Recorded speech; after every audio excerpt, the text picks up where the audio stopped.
সুবর্ণচরে ৬৭ জন হজ যাত্রীকে বিদায় সংবর্ধনা দিলেন আল নাফি ট্রাভেলস।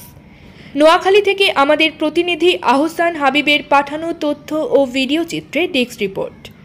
নোয়াখালী সুবর্ণচরে ৬৭ জন হজ যাত্রীকে আল নাফি ট্রাভেলের পক্ষ থেকে বিদায় সংবর্ধনা ও দোয়া মোনাজাত অনুষ্ঠিত হয়েছে। বুধবার ২৯ মে সকাল ৯টায় হারিস চৌধুরী বাজার বায়তুস শরফ জামে মসজিদে এই বিদায় সংবর্ধনা দেওয়া হয়।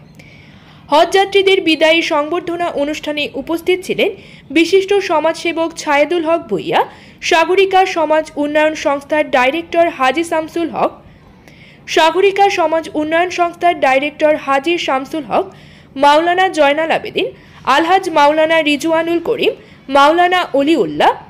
মাওলানা অলিউল্লাহ জিল্লু, হাজী আব্দুল হক চৌধুরী, হাজী নুরুল আমিন প্রমুখ। এ সময় আরও উপস্থিত ছিলেন বিভিন্ন মসজিদের ইমাম, মুয়াজ্জিন, মুসল্লিগণ ও এলাকার গণ্যমান্য ব্যক্তিবর্গ। পরে শত শত মুসল্লি তালবিয়া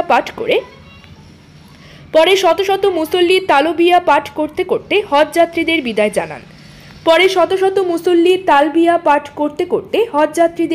জানান।